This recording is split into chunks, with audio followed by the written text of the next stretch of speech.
Israel Rojas, el día 3 de octubre de 1980. Vamos igualmente a rememorarla hoy, agosto 18 del 2021. Es como la tercera o cuarta rememoración, pero es que son unas instituciones verdaderamente extraordinarias, como bien lo dice el maestro Rojas. Tenemos que conocer la arquitectura del cuerpo humano. Entonces, para el día de hoy tenemos la lección 26.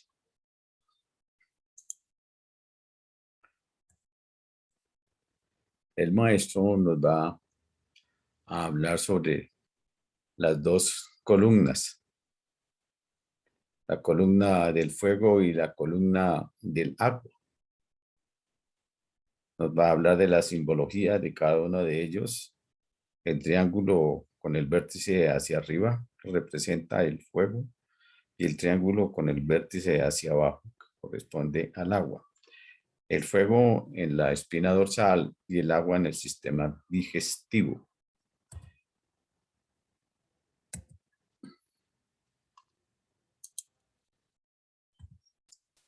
Hermanas y hermanos, seguimos con nuestro estudio de la arquitectura del cuerpo humano en relación con el alma del mundo, con la psicología, con la biología y todos aquellos temas directamente correlacionados.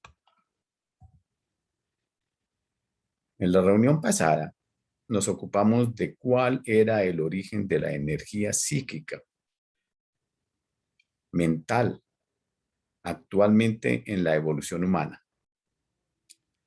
La glándula pineal, y que esta es una prolongación del cerebelo, y que el cerebelo es el antiguo cerebro en las primeras etapas de la humanidad.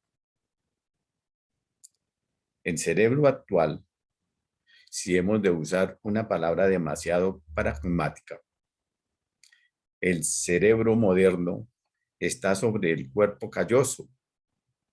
El antiguo cerebro era ahí, hacia abajo, y el cuerpo calloso era la periferia que hoy llamaríamos cráneo.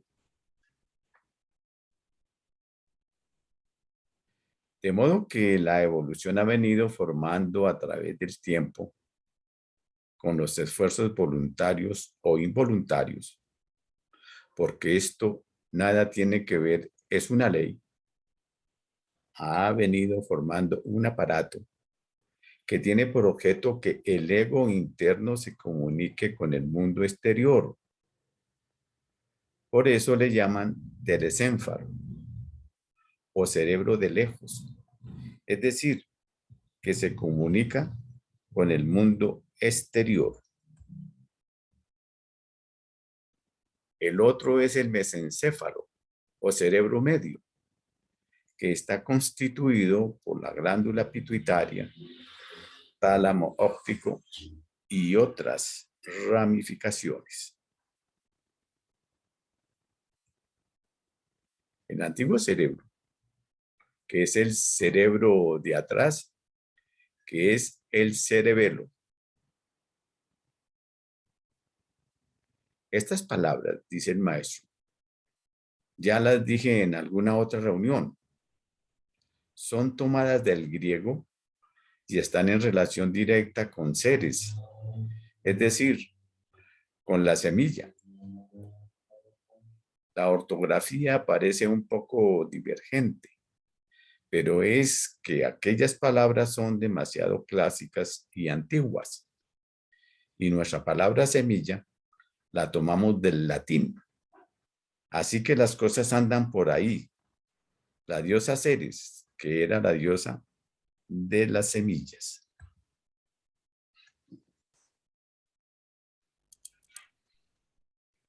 Así que el aparato que convierte las energías psicomentales en la esfera de la conciencia individualizada es la glándula pineal y está en relación directa con el antiguo cerebro.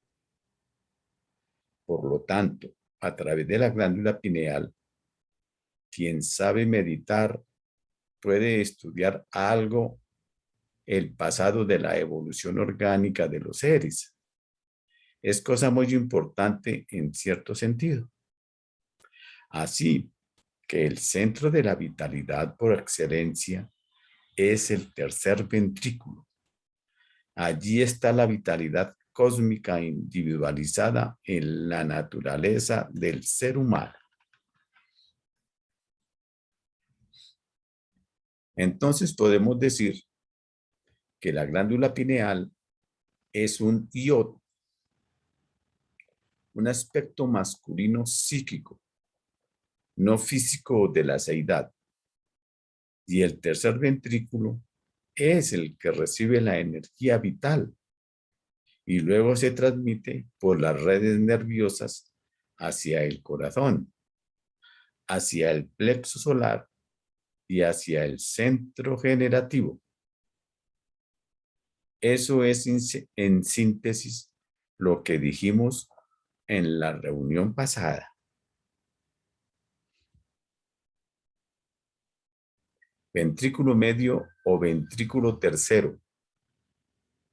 Tenemos los dos ventrículos laterales y luego este ventrículo que acumula la sustancia o quinta esencia de la sangre que se filtra a través de los plexos coroides y viene a constituir el aparato de la conciencia que se infunde a través de las ramificaciones nerviosas y va ostensiblemente hacia el plexo solar.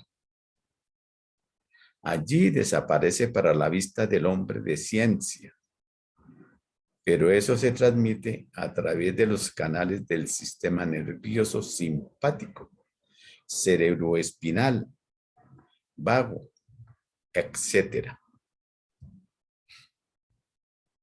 Ahora nos vamos a ocupar de algo que es de una trascendencia incalculable.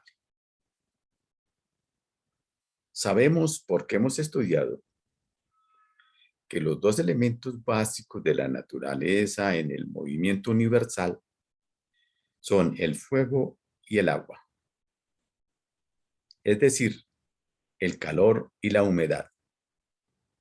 Entonces, este triángulo con el vértice hacia arriba es el símbolo de los caldeos para el fuego. Y ese triángulo con el vértice hacia abajo es el símbolo de los caldeos para el agua.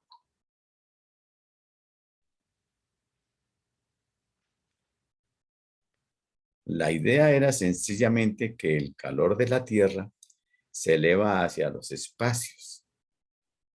El caso de las aguas que caen sobre la Tierra y que luego el calor central de la Tierra, calor que ha acumulado de la energía solar, revierte la energía y entonces el agua se convierte en gases subiendo a la atmósfera. Y después, por atracción de la Tierra, de los mares, etc., vuelve a coagularse y regresa de nuevo a la Tierra. Es un movimiento perenne o constante de las dos actividades del fuego y del agua. El fuego representa la masculinidad de la naturaleza y el agua representa la feminidad de la naturaleza. Son hechos de alta ciencia que ustedes deben meditar cuidadosamente, porque todas las veces los estaré invitando a no creer en nada, a comprender que es el gran camino de la evolución consciente. Si ustedes creen en algo o en alguien, se cristaliza su evolución automáticamente.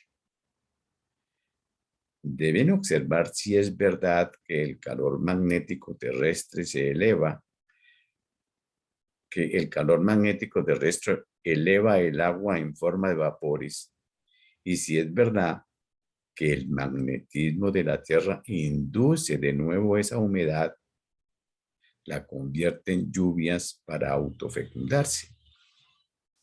De modo que el fuego es el aspecto masculino de la deidad.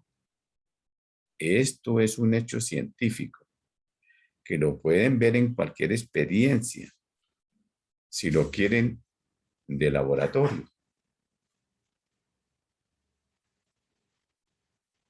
El gran mal que las religiones le han hecho a la cultura occidental ha sido llevarla a creer cosas que hoy se creen y mañana ya se prueba que no son. Es algo verdaderamente lamentable. Por ejemplo, la Iglesia Católica Romana aceptaba que nadie debía comulgar si había comido siquiera una brizna de pan o una partícula de agua, porque eso era pecado mortal y se iba a los infiernos. Hoy eso ya no es verdad, porque nunca ha sido claro, pero ya no es verdad para ellos tampoco. Uno puede tomar un poco de chicha y después ir a comulgar y perfecto. Luego no era una verdad, puesto que puede cambiarse, modificarse. Son necedades, son creencias. Ahora llegamos a un punto que quisiera explicarles. Evidentemente hay una comunión que solo la sabe el gnóstico. El pan de vida, la semilla germinal, si no va a ser empleada para la generación universal, debe ser reabsorbida por la naturaleza del hombre. En eso consiste la sublimación, la alquimia, y no es nada más. A ese símbolo, a ese símbolo convirtieron ellos algo que no podían entender jamás y que tenían que dárselo a todo el mundo. El pan de vida. Y la famosa hostia llevaba una figura del Logos, del Cristo, según lo entienden ellos. Es algo lamentable todo aquello. Pero no es el momento de analizar semejantes estulticias por las que ha tenido que pasar la humanidad. La ciencia Rosacruz es ciencia de la vida, no es creencia ninguna. Así que el fuego de la existencia es algo que debemos tener muy en cuenta. Nuestra vida física es cierta térmica, cierto calor vital. Cuando ese calor vital cede o se desequilibra por cualquier razón, hay enfermedad.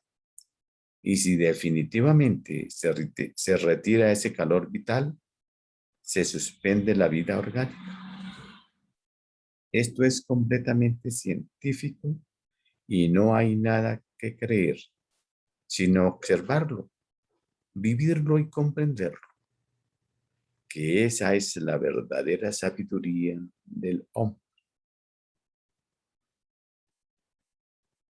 Pues bien, vamos a ver dónde está localizado el fuego en la naturaleza humana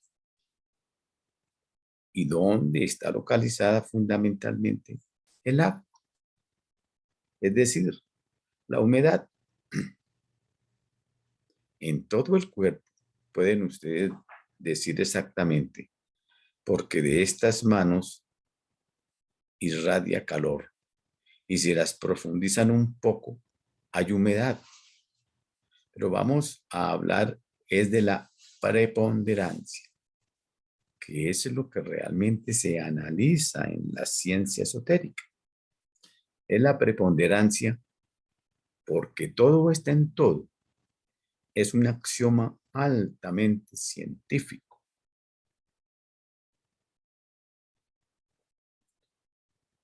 Durante la evolución fetal, los embriólogos, y hoy lo pueden ver a través de aparatos demasiado finos, solo hay dos cordones. Aquí en esta figura los podemos ver. El maestro los dibujó allá en el tablero. Entonces, este que he dibujado aquí, grueso, ancho, que es el aparato digestivo. Hay dos puntos de conexión entre la médula oblonga y la esfera de la cola. Si hemos de utilizar una palabra para orientar la parte científica de la cuestión, y se llama cola de caballo. Evidentemente, es una serie de bifurcaciones de filamentos, tanto sea en los vasos sanguíneos como de los nervios. Allí hay una mezcla de unos y otros.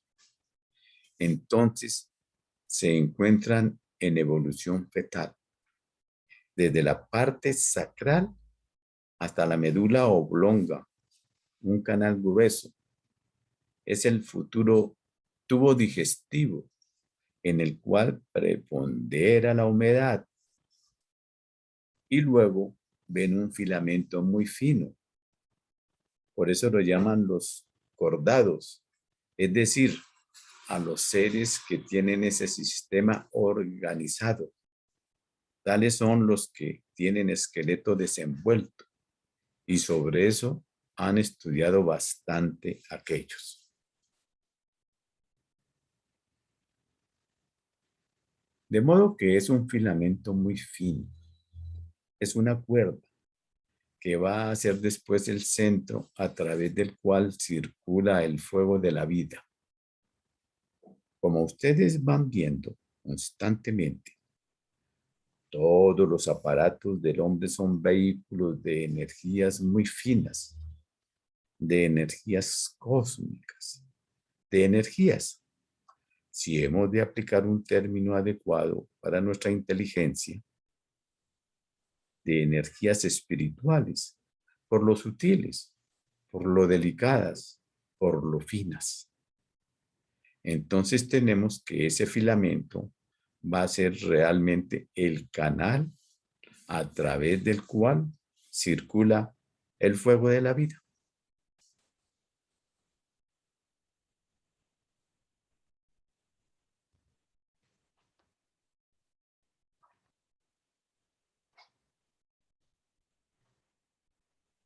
Ese canal, ese pequeño canal fino, lo llaman en el oriente Meru Danda, el camino de la energía cósmica, localizado en la tierra humana.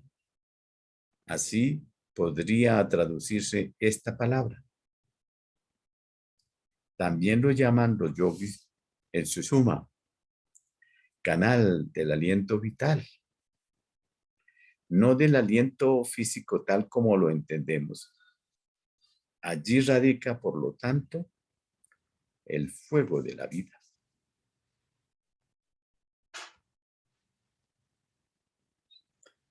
Entonces, todo el afán de los yogis es meter su conciencia a ese canal para captar toda la experiencia que el ego ha vivido a través de las encarnaciones, porque efectivamente está localizada en ese fuego de la vida.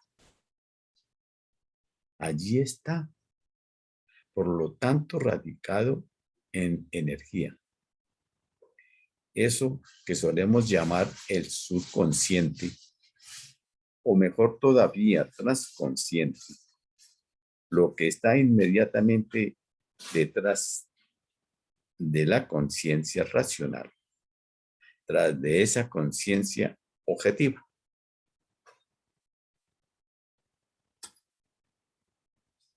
De manera que el triángulo descendente con el vértice hacia abajo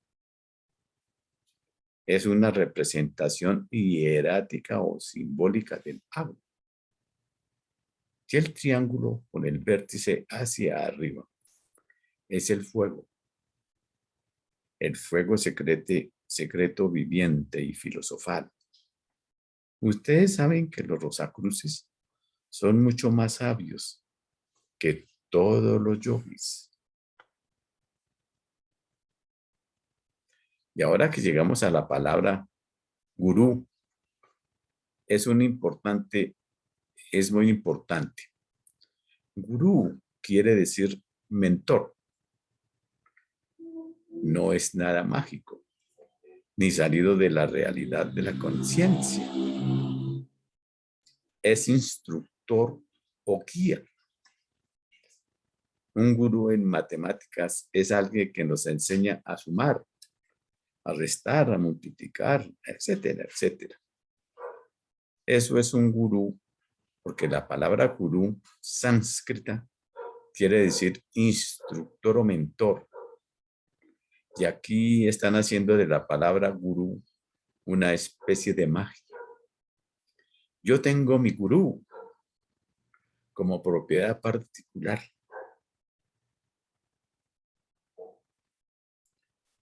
Ustedes dirán, dice el maestro, que Rojas se exagera. Háganme el favor de leerse La voz del silencio de la señora Blavatsky. En el primer capítulo, en un llamado, nos dice, el gurú verdadero del hombre espiritual es el ego interno, es el yo superior. Y así se acaba con esas fantasías que perjudican tanto la mentalidad del sincero estudiante que quiere hallar la verdad.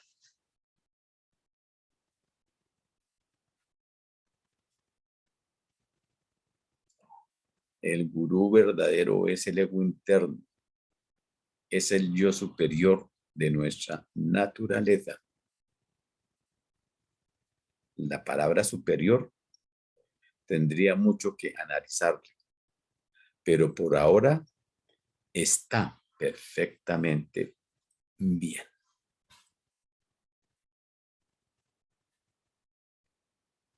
Diríamos, usando el lenguaje del señor Heindel, que sería la tríada compuesta por el espíritu divino, de vida y espíritu humano. Eso sería adecuado ciertamente porque son las tres facetas del ego. Pero por ahora estamos en ese bipolarismo funcional del agua y del fuego. Todo el trabajo de la humedad que existe en el tubo digestivo no podría operar si no fuera por el fuego secreto de la espina dorsal.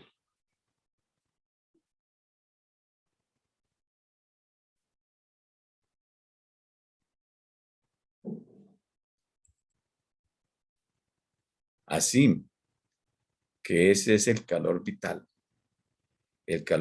que desciende de lo cósmico, que se hace ostensible en la glándula de la humedad del ente humano y que se convierte allí en el aparato de la conciencia realmente actualizada. Esa energía baja por la médula, por el Merú Danda de los antiguos, o por el fuego secreto, viviente y filosofal, y entonces es la esfera del subconsciente. Pero si en lugar de pasar por allí, pasa por el cerebro propiamente dicho, entonces tiene sus ramificaciones en el sistema nervioso cerebroespinal, que es el de la conciencia relativamente despierta. Hablemos un poco de sociología, solamente para ilustrar. Una sociedad como la nuestra, en la que no hay servicios de ninguna clase, en la que ya no hay educación para los niños, en la que ya no hay atención alguna en los hospitales, por carencia en la economía, y gasta el país miles y miles, millones de pesos en pagar a unos pateadores del fútbol. ¿Es esa una humildad consciente, una humanidad consciente?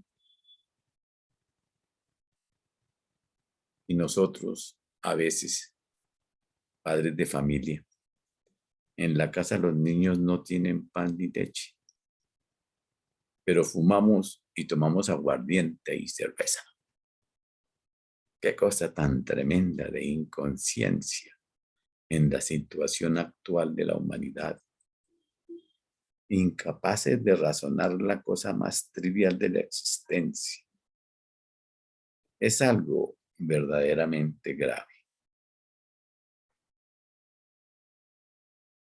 De modo que las escuelas espiritualistas tienen mucho por hacer para ayudar a esta humanidad a que despierte por lo menos en el mundo mental y que por lo menos se dé cuenta de sus necesidades y de las necesidades que ha creado en su egotismo y estulticia. Así que, hermanas y hermanos, en esa anatomía, en esa estructura interna del hombre, tenemos que los dos principales canales de la energía del universo son el aparato digestivo y la médula espinal.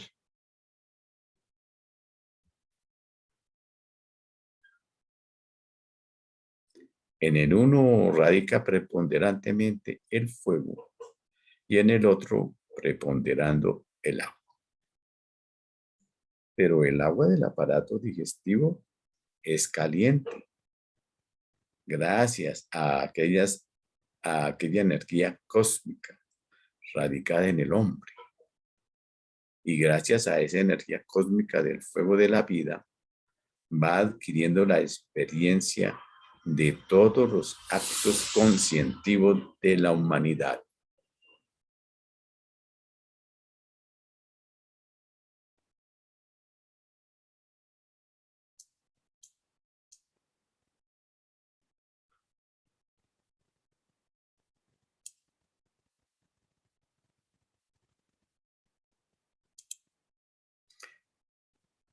Estas son las dos columnas del templo. Las dos columnas del templo de la sabiduría, alegorizadas aquí maravillosamente. Las tenemos en las aulas. También en la masonería. También en la Iglesia Católica tiene sus dos columnitas, en medio de las cuales ponen la figura disque de logos. Y así sucesivamente.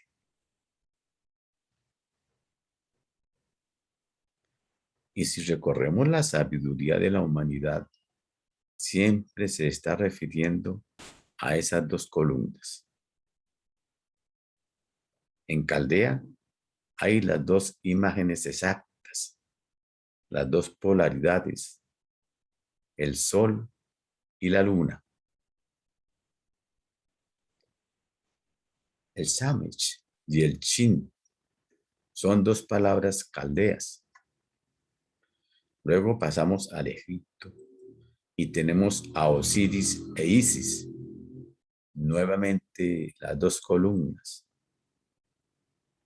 Entre los brahmanes tenemos Brahma y Shiva, de nuevo las dos columnas. Y así sucesivamente. Y aquí entre nosotros, muy objetivamente, tenemos la acción del fuego, del calor de la vida y de la humedad necesaria para la existencia.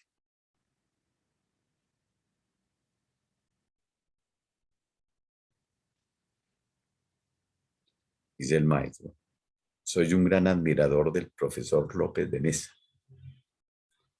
No tengo mayor capacidad para admirarle más.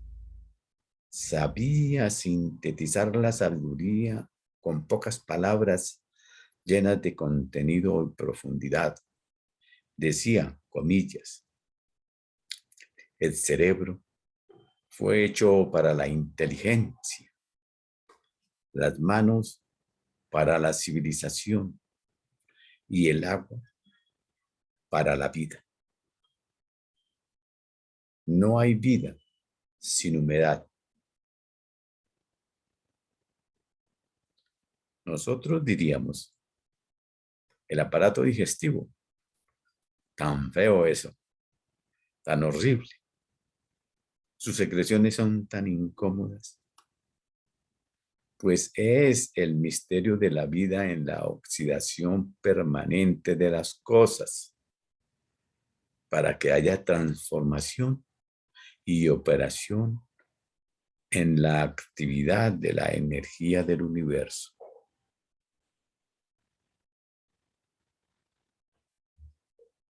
La palabra sagrada para la cultura tolteca era oxidación. El que entienda la oxidación entenderá los grandes problemas fisiológicos de la vida. ¿Se puede producir la oxidación con frío permanente? No. ¿Con calor absoluto? No. Es una situación intermedia, temperada, primaveral, que hace el cambio de lo húmedo a lo caliente y de lo caliente a lo húmedo. De ahí viene la transformación eterna de la vida. El aparato digestivo es sagrado. Es el que hace posible que el ego pueda mantener un vehículo adecuado durante toda su existencia para ganar las experiencias de la vida. No ha habido ni habrá jamás ningún gran pensador, ningún Sócrates, ningún Platón, ningún Buda, ningún Jesús sin aparato digestivo, porque ese aparato digestivo es absolutamente indispensable en las funciones psico y fisiológicas de la naturaleza animal y humana. De modo que el aparato digestivo, el cual hace posible la existencia en este mundo tridimensional, es sagrado y debemos tratarlo como tal. Poco conocemos de él y los que más debieran saber son los que menos saben. El médico actual ignora que ahí está en su correcta función la actividad vital y la armonía de la vida. Eso que llamamos salud. Si ese aparato no puede eliminar las escorias, nos vamos intoxicando y nos enfermamos. Si los residuos quedan en el riñón, decimos que es enfermedad de los riñones. Si es en el pulmón, ¿qué es el pulmón? Si es en el cerebro, ¿qué es en el cerebro? Y tenemos multitud de denominaciones técnicas para dar a conocer las enfermedades localizadas. Pero todas son suciedades, son residuos no eliminados del trabajo del aparato digestivo y nada más y nada menos.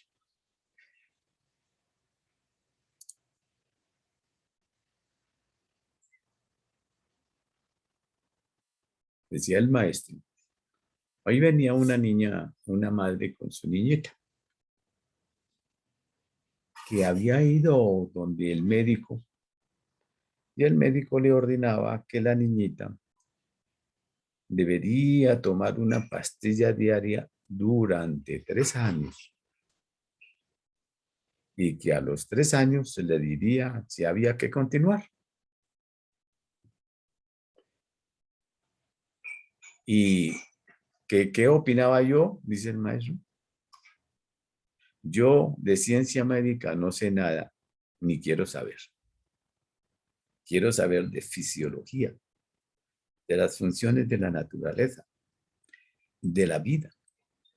Pero esos mecanismos de universidad, de esas cosas, cada vez me alejo más de ella, natural y positivamente. Así que ese doctor que dice usted, le dice el maestro a la señora, quiere que se dedique a trabajar en la vida para que le dé mensual una suma determinada para él poder comprar un carrito, tener 3 o 4 amigas, una quinta en Chapinero, poder viajar a Europa. Y usted como una niña pobre trabajando día y noche para darle al Señor su renta. Esa es la situación actual de la humanidad. Ese médico amable, humano, desapareció infortunadamente. No digo que no existan, deben existir, claro que sí, porque todo tiene excepción. Pero estamos entrando en una situación demasiado oscura para la conciencia humana. Es algo verdaderamente lamentable. En todo no se mira más que la parte puramente fría de la economía y nada más. Lo demás no importa absolutamente. Qué situación tan negra. Comento estas cosas, dice el maestro, para que aprendamos a pensar en las verdades de la vida, para que nos convirtamos en seres conscientes, enérgicos y vivientes, haciendo lo que sea dable para el bienestar de la humanidad. Eso es lo fundamental.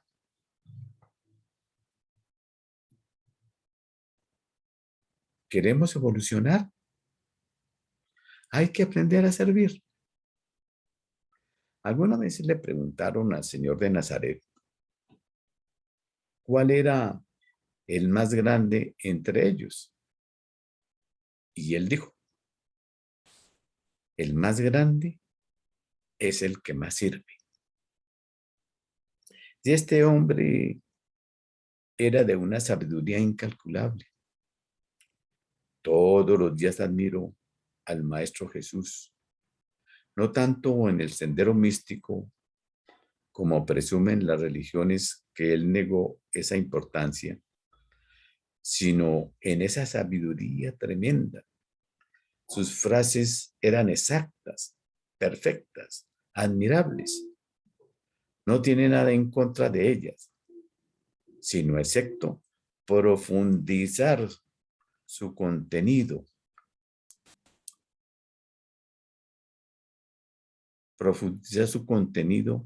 e ir a su esencia. Así son las cosas. Así que las dos columnas del templo de la vida son fuego y agua, objetivadas, racionalizadas y humanizadas. En el fuego secreto, viviente y filosofal de la espina dorsal y en el aparato digestivo. Lo que más necesita este aparato es agua, agua de la mayor pureza posible. Uno en este ambiente no puede hacerlo, pero en realidad de verdad, Eso es lo que más se requiere. Por eso el jugo de frutas es tan importante para el bienestar humano. Pero tampoco vayan a creer que la fruta es alimento. La fruta no es alimento. La fruta fuera de aportar agua purísima para el beneficio del cuerpo y dar algunas calorías por el azúcar que contiene, no posee proteínas. De modo que si alguien pretendiera alimentarse únicamente con frutas, degeneraría su cuerpo tremendamente. Hay que usar proteínas. Y la mejor fuente de proteínas, como lo dicen los libros sagrados, pero no porque lo digan, porque la experiencia nos ha probado que es así, son los frutos oleaginosos, son las almendras, es el maní, es el coco no catalogado como almendra, pero lo es, y así sucesivamente. Este es el mejor alimento para el hombre, porque tiene proteínas, grasas naturales, calorías, porque abunda en fósforo, que es la sustancia de la actividad vital por excelencia.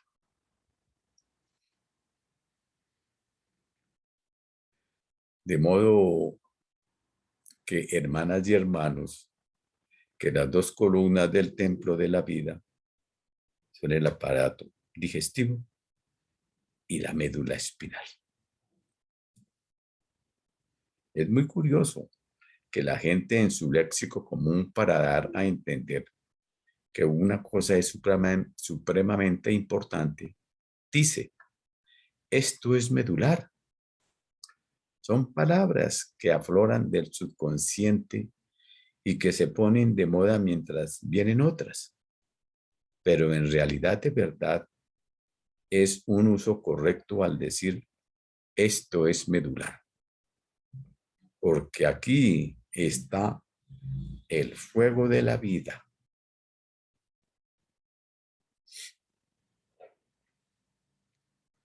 Cuando esa energía de fuego se escapa de nuestro cuerpo, ha terminado la existencia humana, vamos a otros planos y esperamos la etapa en la cual nuestro ego haya cosechado el resultado de su obra, buena o mala, en este mundo tridimensional, y entonces regresará para continuar su marcha.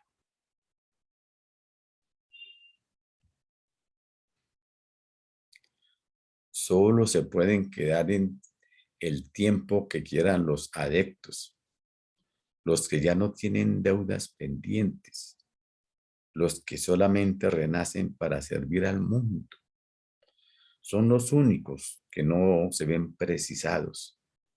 Nosotros estamos precisados por la ley de causalidad.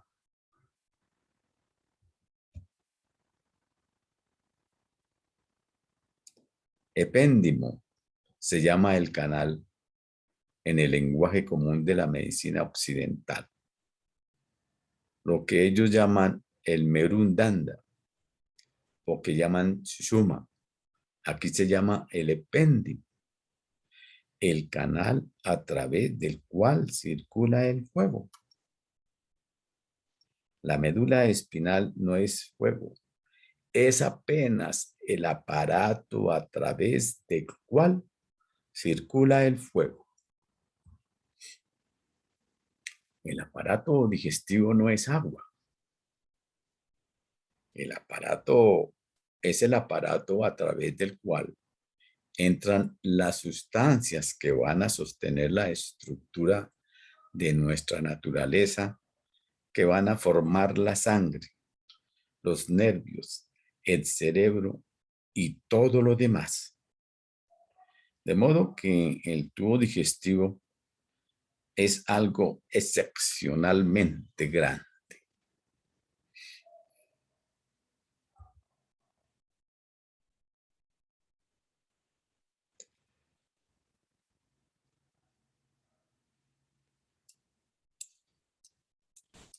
Antico que esta gráfica que me salió muy bajita. La tengo que subir o si no, no me sale nada. Mm.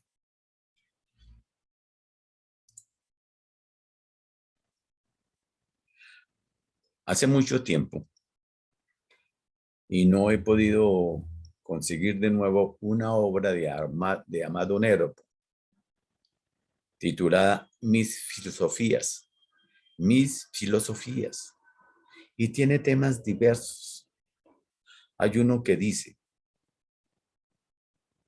¿dónde está la felicidad del hombre? En una buena digestión, dice él. Las aves tienen bellas plumas, cambian, toman el néctar de las flores, embellecen donde están, su intestino es corto y pueden evacuar oportunamente sus residuos. El hombre es un animal triste, enfermo, perezoso, maloliente, con un carácter insoportable. Su colon está lleno de escorias, de residuos, de mugre, de basura. Es una deducción sabia desde el punto de vista de los mecanismos de la fisiología de nuestro aparato digestivo.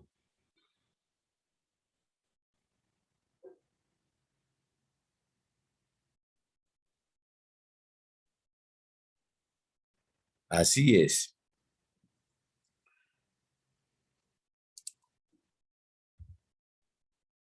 Ahora, hay gente que dice que el aparato digestivo se puede limpiar con ejercicio.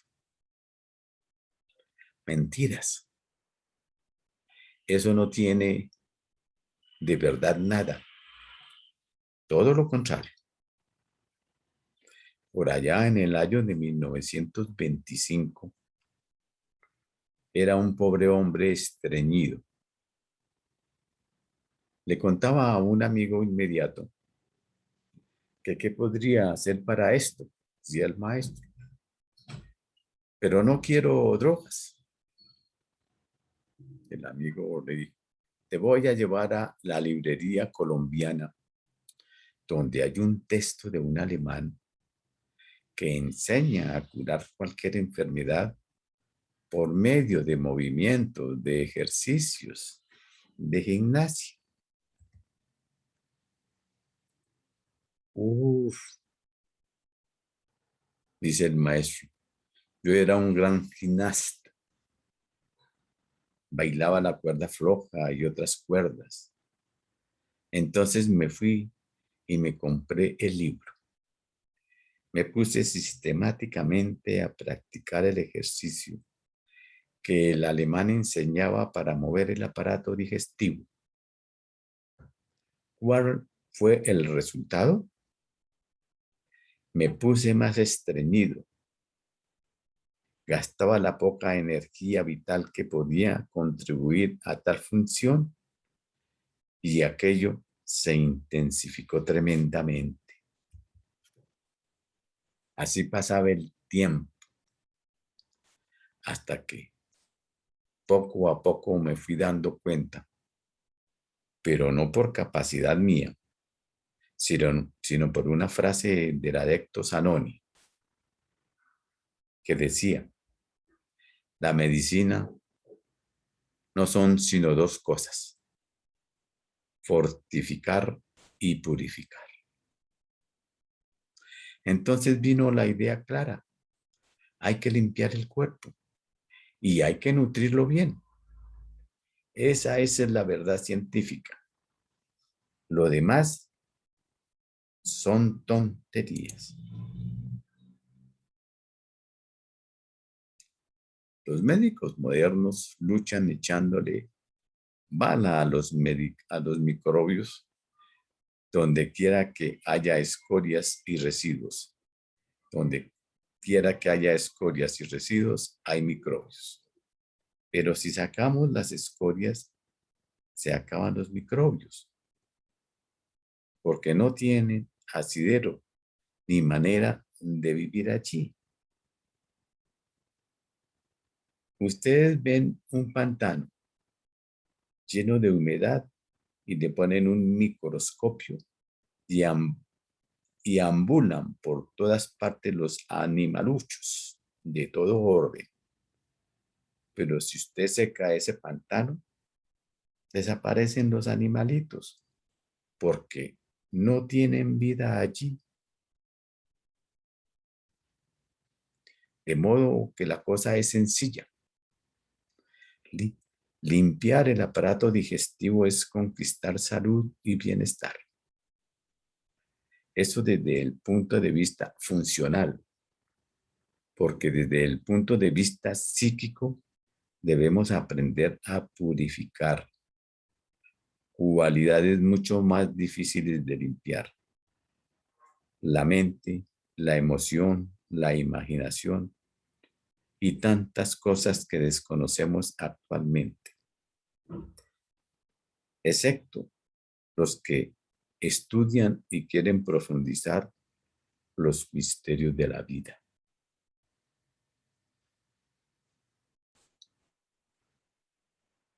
Luego debemos saber mucho más. Las energías físicas dependen de las energías metafísicas. Según el estado moral, así es la situación. Son cosas tremendas.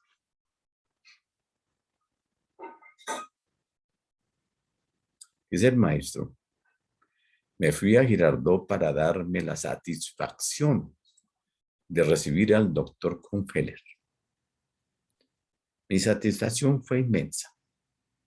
Haber encontrado un hombre que no se parecía a ningún otro. No la nariz, no en la nariz. Somos iguales más o menos. No en los ojos azules. No tenía importancia. Pero esa manera de ser, esa exquisita bondad, esa fraternidad con la gente. En la estación de Girardot, le dio un abrazo de inmensa simpatía al hermano Molina, que en aquel entonces era un hombre que andaba sucio y descalzo, un pedazo de calzón y un pedazo de camisa, en medio de gente de Bogotá que se alardeaba de belleza y de encantamiento.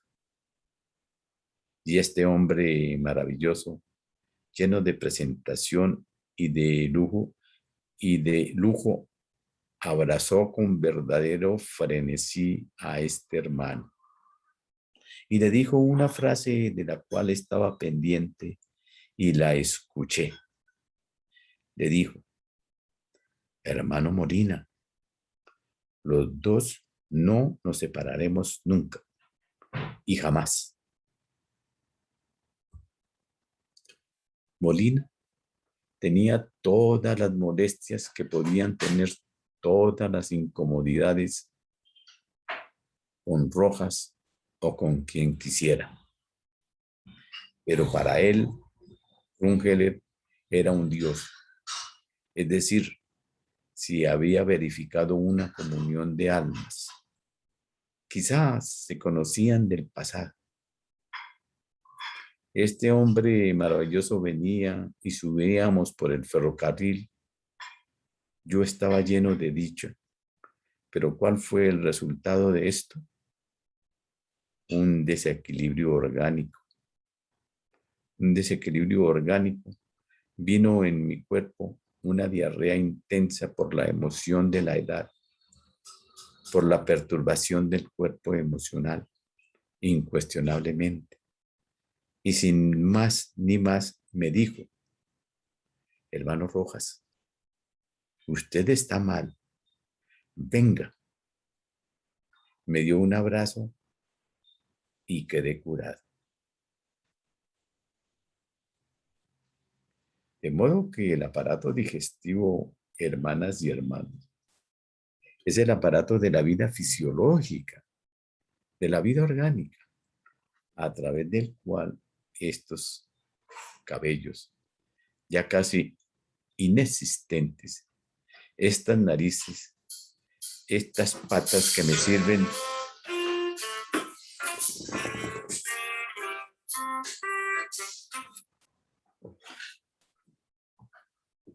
de modo que el aparato digestivo, hermanas y hermanos, es el aparato de la vida fisiológica, de la vida orgánica, a través del cual estos cabellos ya casi inexistentes, estas narices, estas patas que me sirven mucho para caminar por este valle del mundo, son nutridas gracias al trabajo de ese aparato digestivo. Esta sangre, estos nervios llenos de relativa fuerza, son el resultado de una buena nutrición. De ahí la importancia de aquel aparato y todo lo que pueda haber en el mundo psíquico. Es el aparato de la columna de fuego. Cada vez ser más intenso, más elevado.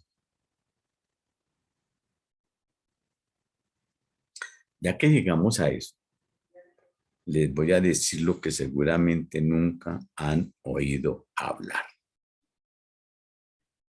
Los tratados que nos vienen del oriente de Hatha Yoga hablan de despertar el fuego de Kundalini y la gente se enloquece y le preguntan a uno que si ya despertó el fuego, sin saber cuál fuego será.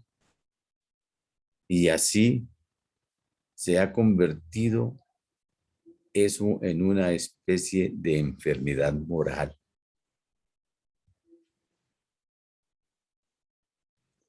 Pues la energía de Kundalini es eso. Ese es ese fuego maravilloso y secreto. Duerme en él el mineral. Allí está latente. Empieza a moverse a través del vegetal. A mayor cantidad de potencia ígnea que tiene el árbol, más crece. Más bellos son los surcos, las hojas, las ramas y sus aromas. Y sigue pasando al mundo animal. Entonces lo tenemos de libre movimiento, de libre acción y otras tantas cosas. Luego ese fuego llega al hombre. Lo recibimos de nuestro progenitor en la semilla.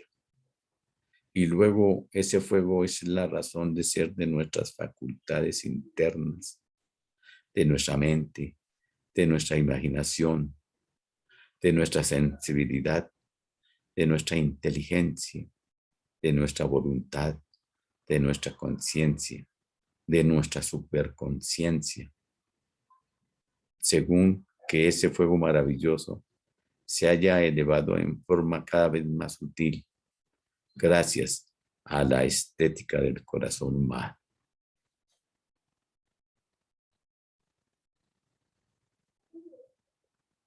La gran llave para animar ese divino fuego es la estética.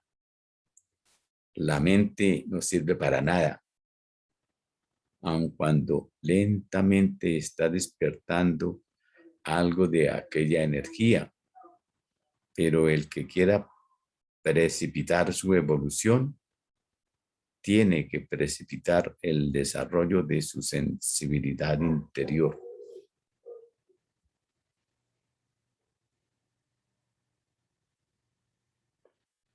Los invito a leer un párrafo corto en la maravillosa obra llamada Sanoni. Comillas. La evolución espiritual depende del despertamiento de esa alma latente. No depende de ninguna otra cosa. Esa alma es el fuego de la vida y tiene determinados focos de energía que en el oriente los llaman centros magnéticos o chakras, que los rosacruces llaman rosas. y que el nombre no tiene importancia aun cuando sea más o menos inspiracional.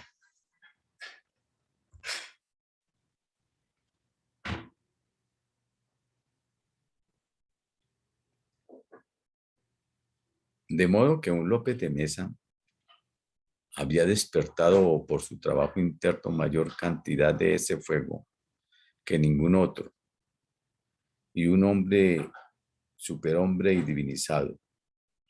Ya un Jesús tenía aquella energía elevada en grado sumo frente a la humanidad común y corriente, y así sucesivamente. El que lleva esa energía a los centros de la conciencia, por trabajar en la conciencia, se desenvuelve más conscientemente. El que lleva esa energía a los centros del lenguaje, su palabra se hace fecunda, embellecida y noble para comunicar la verdad. El que lleva esta energía a la esfera del corazón se vuelve artista y poeta. El que lleva esa energía por el trabajo interno, no importa que lo sepa o no, porque eso no tiene ningún interés. En la naturaleza no hay sino hechos. Las palabras son para explicar los hechos, y el que lleva esa energía a la esfera umbilical tiene la monstruosidad de un Hitler o cosas por el estilo, o de un Nerón. El que lleva esa energía a la esfera de la reproducción tiene a un Don Juan suelto por las calles del mundo, y el que deja esa energía sin mover es intonso, ingenuo, un tonto, casi animal.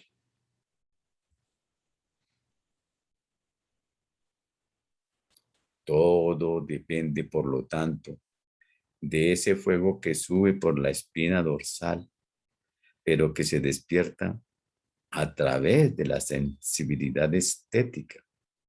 Es lo único bueno que tiene la Iglesia Católica Romana, que despierta en su gente un poco de mística, pero infortunadamente sin sabiduría, sin saber lo que hacen. Por lo tanto, la Iglesia Católica, y perdonen los que no hayan de estar de acuerdo conmigo, dice el maestro, hoy es infinitamente superior a multitud de otras instituciones de ese género.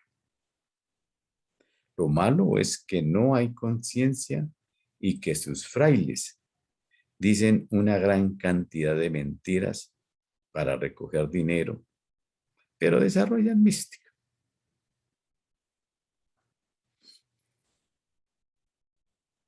Los protestantes no desarrollan la mística. Los masones toman aguardientico y menos mística hay en ellos. Los hermanos teósofos hablan de ley de causalidad, pero no hablan de estética. ¿Qué cosa? Esa es la parte espiritual del hombre, la parte psicosensorial, hecha conciencia para la divinización del ser.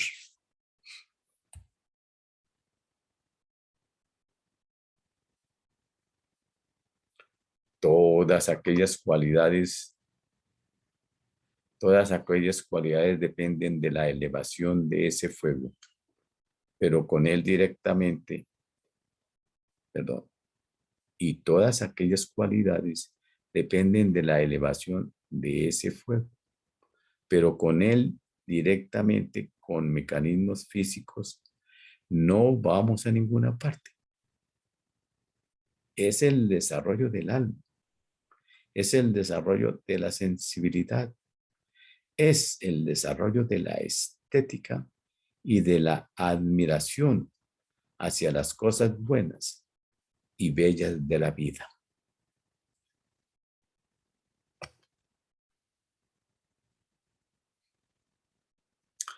Los verdaderos sacerdotes del mundo son artistas, ayudan a levantar aquella divina energía. Los poetas, los escultores, los pintores, no los de ahora, que esos no merecen ese nombre. Hablo de los verdaderos, de los genuinos. Son los verdaderos sacerdotes de la vida espiritual.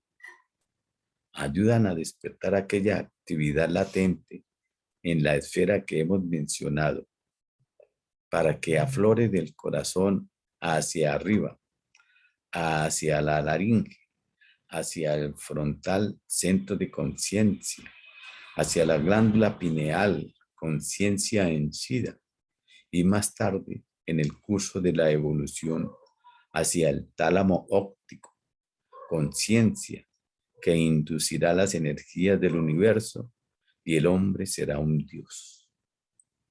Lo más alto que poseemos nosotros es el tálamo óptico, y esa comisura gris es la antena que recibe aquellas divinas energías del cosmos.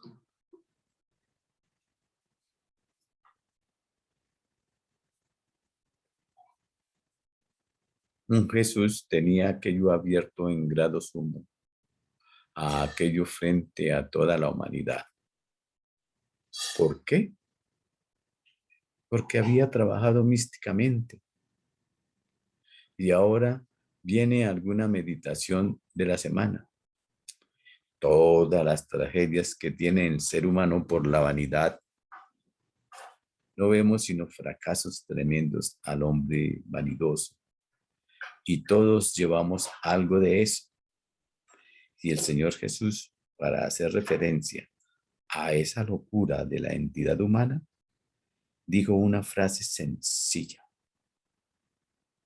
aprended de mí, que soy manso y humilde de corazón. Esa era la sabiduría de ese superhombre.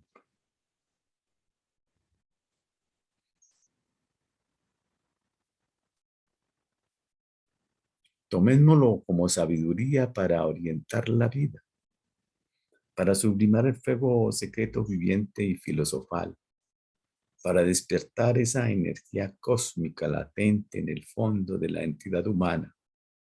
Y entonces realmente no habremos perdido esta encarnación.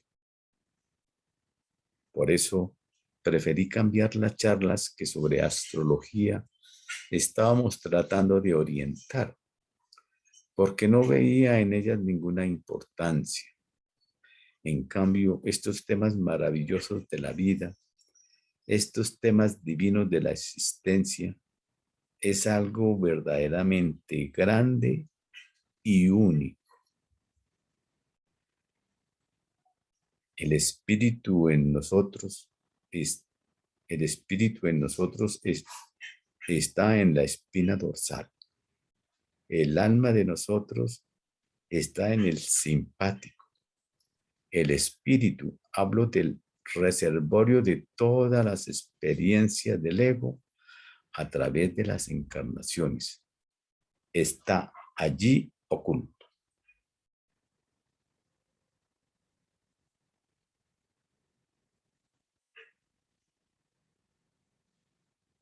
El camino para salvar, palabra habitual.